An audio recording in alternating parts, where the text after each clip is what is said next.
In this video, we're going to be making a custom leather sunglasses case. So in part one, we took apart this old, pretty horrible, completely fake leather sunglasses case, and we made our own pattern. So go click the link in the description now and watch part one first. But now we're going to make a new sunglasses case using this pattern. The link will be in the description for the pattern as well if you want to join along at home. If you get any value out of the video, please like and subscribe. Let's dive into it.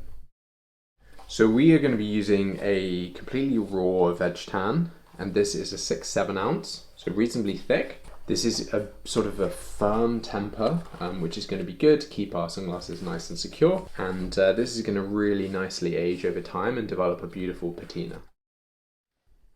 Right, let's begin. So grab your leather. You want something reasonably firm temper, a little bit bigger than a square foot. And what I like to do is print out the pattern, put it on some cardstock, and then weigh it down with some objects just so I can trace around it properly. It just helps to keep it in place. Now you want to start with a sharp knife. That is critical. So for me, I like to use a strop. Maybe I'll put some polishing compound on there, and then just sharpen that up ahead of cutting out the pattern. I've already done the hard task of working out the dimensions for that nose grip. The link is in the description. So next we want to punch out the holes. So there's going to be 4 holes here. 2 for the nose grip, and then another 2 for your button stud or your snaps, whatever you want to use. So I have a 5mm button stud. Now I want to go a slightly smaller hole to make sure that it's reasonably firm when I put it through and it holds nice and securely. So I'm going to use a 4.5mm hole. So I'm just punching out the holes here for the nose grip.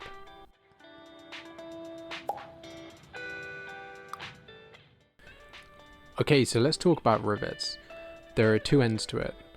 The one with the post, and then the flat head.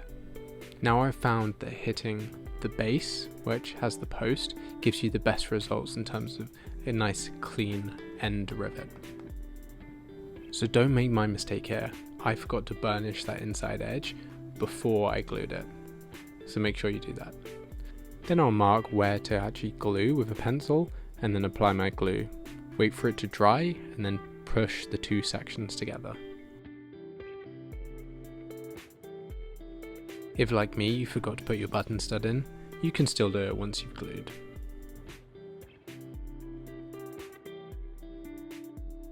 So I like to just align the 2 pieces that are glued together and then use these binder clips with a little leather just to nicely hold it in place. Next will be wing dividers to mark up those stitch lines.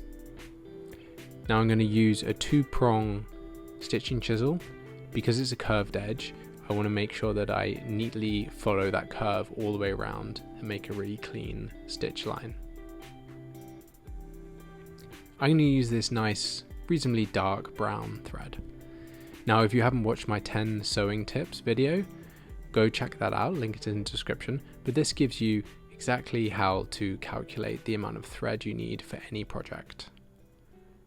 So here I'm going to use an 8 times the length of the stitching chisel mark, and that will give me the perfect amount of thread for this project. Then I'll just put it into my nice stitching pony and start saddle stitching.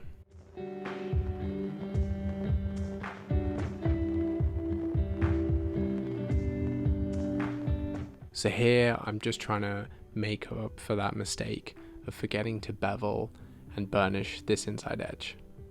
So don't do that. Learn from my mistake.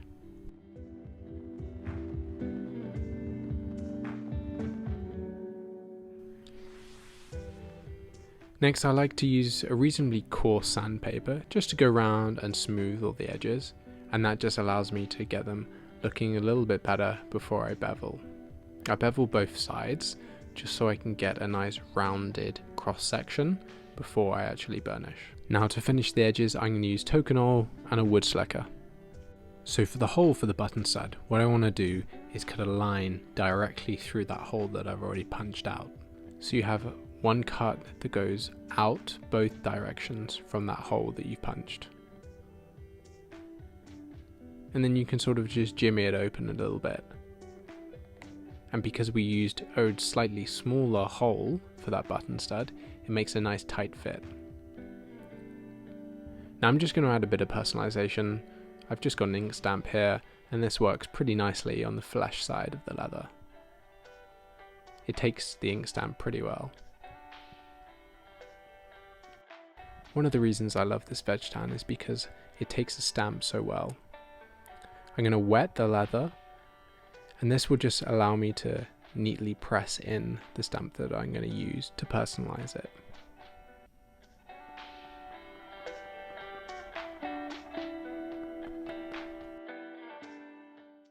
There are actually two benefits to wetting the leather. What you can do, as well as personalizing with the stamp, is to actually start to wet mold. So because we have this sunglasses case and it curves around a bit, it creates this reasonably smooth 3D object. And what we can do is wet the leather and then start to form that ourselves. So we've already sewn it together, and this will just allow us to nicely create that shape that we want for the final piece. And you can just work it like this, and you'll see as it dries, it takes that overall shape that you want in the end. So it's starting to come together really nicely now. And that's it. After drying, it will stay in that same perfect shape. A nice firm protective sunglasses case, handmade. The link is in the description to make your very own. Thanks so much for watching.